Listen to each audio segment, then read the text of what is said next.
पाकिस्तान के बाद भारत ने लिया बांग्लादेश पर हिला देने वाला फैसला।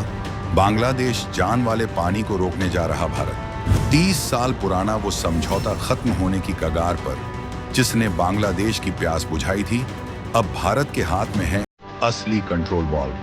पाकिस्तान को सिंधु जल संधि में नचाने के बाद अब भारत ने गंगा के पानी पर कस दी है ऐसी नकेल। यूनुस सरकार के उड़े हुए हैं होश।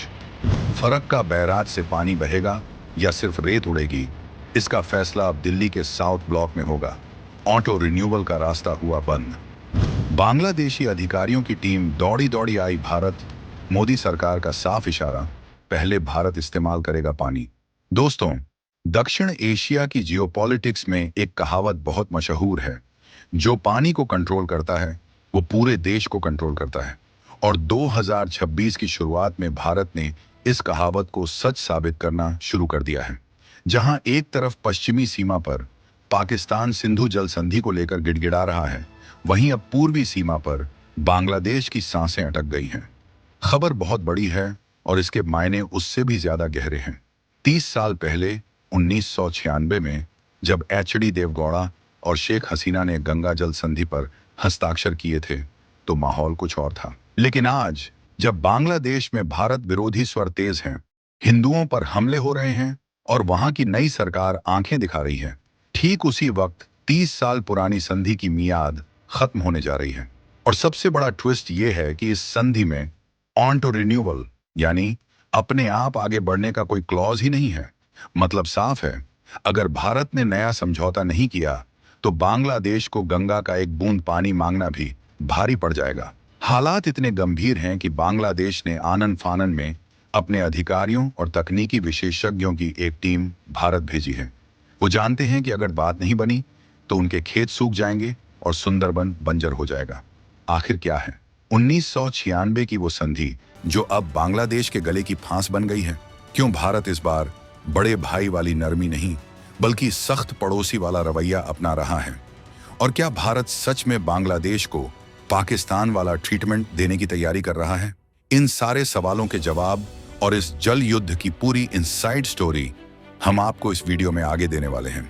तो बने रहिएगा वीडियो पर और इस संबंध में आपके जो भी विचार हों कमेंट में लिखकर जरूर बताइएगा। 30 साल बाद क्यों टूटी नींद? डेडलाइन का डर। कहानी की शुरुआत होती है उस तारीख से जो अब तेजी से नजदीक आ रही है, दिसंबर 2026। 12 दिसंबर 1996 को नई दिल्ली के हैदराबाद हाउस में एक ऐतिहासिक समझौता हुआ था। इसे गंगा वाटर ट्रीट कहा जाता है। यह समझौता 30 साल के लिए वैध था। उस वक्त दोनों देशों के रिश्तों में एक नई गर्मी थी। शेख हसीना सत्ता में थी और भारत ने दरियादिली दिखाते हुए बांग्लादेश को पानी का एक बड़ा हिस्सा देने का वादा किया था। लेकिन कूटनीति में भावनाएं नहीं, कागज बोलते हैं। और उस कागज पर साफ लिखा था कि यह समझौता सिर्फ 30 साल चलेगा। अब समस्या यह है कि इस समझौते में ऐसा कोई नियम नहीं डाला गया था कि 30 साल बाद यह अपने आप 5 या 10 साल के लिए बढ़ जाएगा। इसका मतलब यह है कि 12 दिसंबर 2026 की रात 12 बजे के बाद कानूनी तौर पर भारत बांग्लादेश को गंगा का पानी देने के लिए बाध्य नहीं होगा। यही वो बात है जिसने ढाका में बैठे हुक्मरानों की नींद उड़ा दी है। बांग्लादेश की नई सरकार जो भारत को आंखें दिखाने की कोशिश कर रही थी, उसे अचानक याद आया कि उनकी लाइफलाइन गंगा नदी का स्विच तो भारत के हाथ में है। यही वजह है कि 30 साल बाद दोनों देशों के बीच बातचीत का सिलसिला फिर से शुरू हुआ है। ये कोई सामान्य शिष्टाचार मुलाकात नहीं है, ये बांग्लादेश की डैमेज है, कंट्रोल एक्सरसाइज है। उनकी टीम पश्चिम बंगाल के फरक्का बैराज पर आई है ये देखने के लिए कि पानी का स्तर क्या है, और भारत की टीम बांग्लादेश गई है ये देखने के लिए कि क्या वाकई उन्हें उतने पानी की जरूरत है जितना वो मांग रहे हैं, या फिर ये पानी भारत विरोधी एजेंडे को हवा देने में बर्बाद हो रहा है। ये बातचीत एक ऐसे समय पर हो रही है जब भारत का रुख साफ है, पहले राष्ट्रीय हित, फिर पड़ोसी धर्म। फरक्का बैराज भारत का ब्रह्मास्त्र। इस पूरे विवाद के केंद्र में है पश्चिम बंगाल के मुर्शिदाबाद जिले में स्थित फरक्का बैराज। 1975 में जब भारत ने इस बैराज को चालू किया था, तब से ही ये बांग्लादेश की आंखों में चुभ रहा है। लेकिन भारत के लिए यह बैराज कोई शौक नहीं, बल्कि मजबूरी और जरूरत दोनों है। गंगा नदी, जिसे बांग्लादेश में पद्मा कहा जाता है, वो वहां जाने से पहले फरक्का से होकर गुजरती है। भारत ने यह बैराज इसलिए बनाया था ताकि वो गंगा के पानी की एक धारा को मोड़कर भागीरथी हुगली नदी में डाल सके। अब आप पूछेंगे कि हुगली में पानी डालना इतना जरूरी क्यों है? तो इसका जवाब है कोलकाता पोर्ट। हुगली नदी पर बना ये बंदरगाह भारत के सबसे पुराने और महत्वपूर्ण बंदरगाहों में से एक है। लेकिन समस्या ये है कि हुगली नदी में गाद बहुत जल्दी जमा हो जाती है। अगर इसमें लगातार तेज बहाव वाला पानी नहीं छोड़ा गया तो गाद जमने से नदी की गहराई कम हो जाएगी और बड़े जहाज कोलकाता तक आ ही नहीं पाएंगे। पोर्ट ठप हो जाएगा, हजारों लोगों की नौकरी जाएगी और पूर्वी भारत का व्यापार रुक जाएगा। बांग्लादेश का रोना यह है कि भारत फरक्का बैराज के जरिए लीन सीजन यानी जनवरी से मई के सूखे महीनों में सारा पानी रोक लेता है और बांग्लादेश एक को सूखा मार देता है। उनका आरोप है कि इससे उनके यहाँ खेती बर्बाद हो रही है, मछलियां मर रही हैं और सुंदरबन का इकोसिस्टम खारे पानी की वजह से नष्ट हो रहा है। लेकिन भारत का तर्क बिल्कुल सीधा और स्पष्ट है। भाई, गंगा हमारे पहाड़ों से निकलती है, हमारे मैदानों से होकर बहती है। अगर हमारे अपने बंदरगाह और हमारे अपने किसानों को पानी नहीं मिलेगा तो हम तुम्हें पानी कैसे दे दें? फरक्का बैराज आज के समय में भारत के हाथ में वो रेगुलेटर है जिसे घुमाकर भारत बांग्लादेश की अर्थव्यवस्था की प्यास बुझा भी सकता है और उसे प्यासा मार भी सकता है। 1996 की संधि की शर्तें और पेंच। आइए जरा उस संधि के पन्नों को पलटते हैं और देखते हैं कि आखिर पेंच फंसा कहां है। 1996 की संधि एक बहुत ही जटिल गणित पर आधारित थी। इसमें तय किया गया था कि फरक्का पॉइंट पर पानी का बंटवारा कैसे होगा। शर्तें कुछ ऐसी थीं।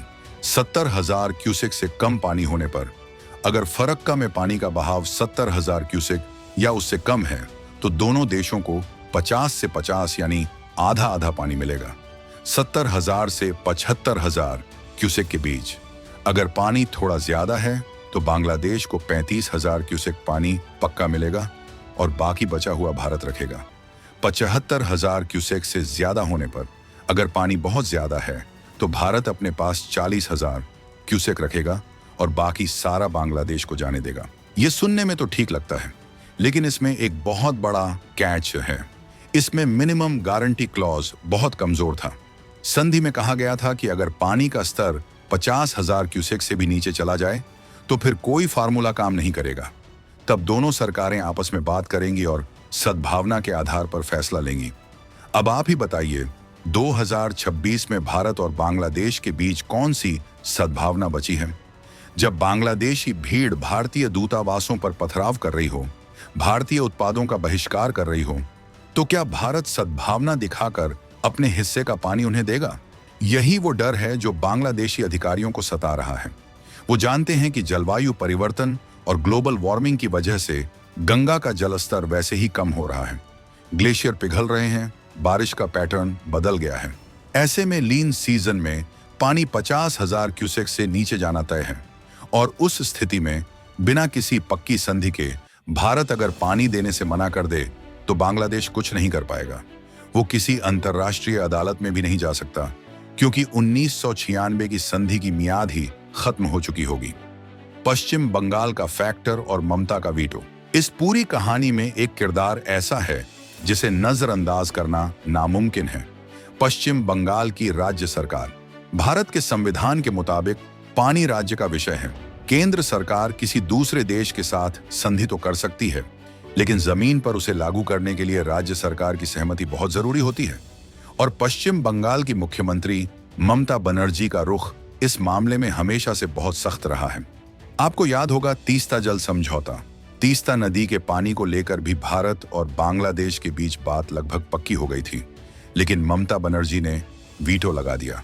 उनका कहना था, उत्तरी बंगाल के किसान प्यासे मर रहे हैं, मेरे पास तीस्ता में देने के लिए एक बूंद पानी नहीं है। अब गंगा के मामले में भी यही तर्क सामने आ रहा है। पश्चिम बंगाल सरकार का कहना है कि फरक्का बैराज के नीचे डाउनस्ट्रीम मुर्शिदाबाद, नदिया और मालदा जैसे जिलों में गंगा का जलस्तर कम होने से किनारों का कटाव, इरोशन हो रहा है। वहां के लोगों के घर नदी में समा रहे हैं। इसके अलावा कोलकाता पोर्ट की जरूरतों को देखते हुए बंगाल सरकार चाहती है कि फरक्का से हुगली में ज्यादा पानी छोड़ा जाए। अब गणित बहुत सरल है। नदी में पानी सीमित है। अगर बंगाल को ज्यादा पानी चाहिए तो वो पानी बांग्लादेश के हिस्से से ही काटना पड़ेगा। भारत सरकार अब इस संधि को रिन्यू करने से पहले पश्चिम बंगाल के हितों को प्राथमिकता दे रही है। पिछले साल मार्च में कोलकाता में हुई बैठक में भी भारतीय पक्ष ने साफ कर दिया था कि घरेलू मांग बढ़ गई है, जलवायु परिवर्तन से पानी कम हो गया है, इसलिए अब पुराने फॉर्मूले पर समझौता नहीं हो सकता। भारत अब शर्तों को बदलना चाहता है और जाहिर है नई शर्तें बांग्लादेश के लिए कड़वी होंगी। पश्चिमी सीमा पर भारत ने इंडस वाटर ट्रीटी की समीक्षा के लिए पाकिस्तान को नोटिस भेज दिया है। भारत ने साफ कह दिया है कि खून और पानी एक साथ नहीं बह सकते। हम अपने हिस्से का पूरा पानी इस्तेमाल करेंगे और पाकिस्तान को जाने वाले पानी पर बांध बनाएंगे, जैसे शाहपुर कंडी बांध। अब ठीक यही मॉडल पूर्वी सीमा पर अपनाया जा रहा है।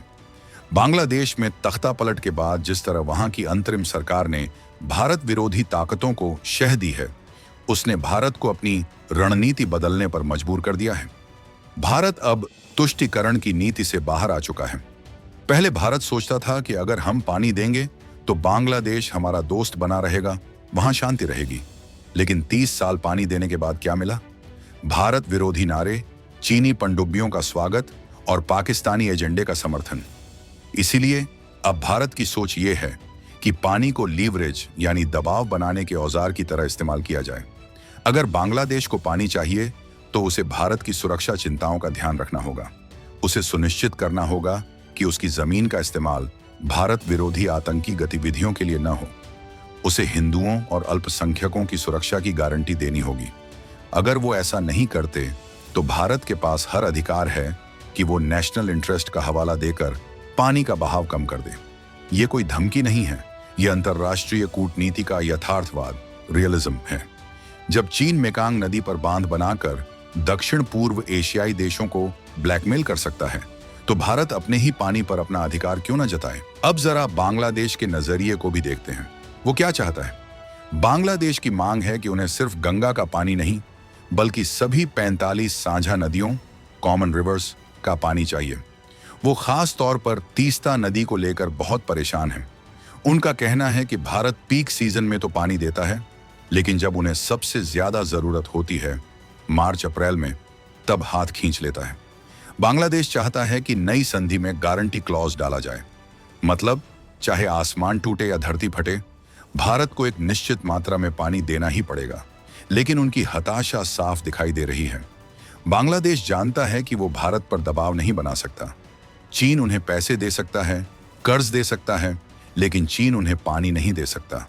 पानी तो हिमालय से भारत के रास्ते ही आएगा।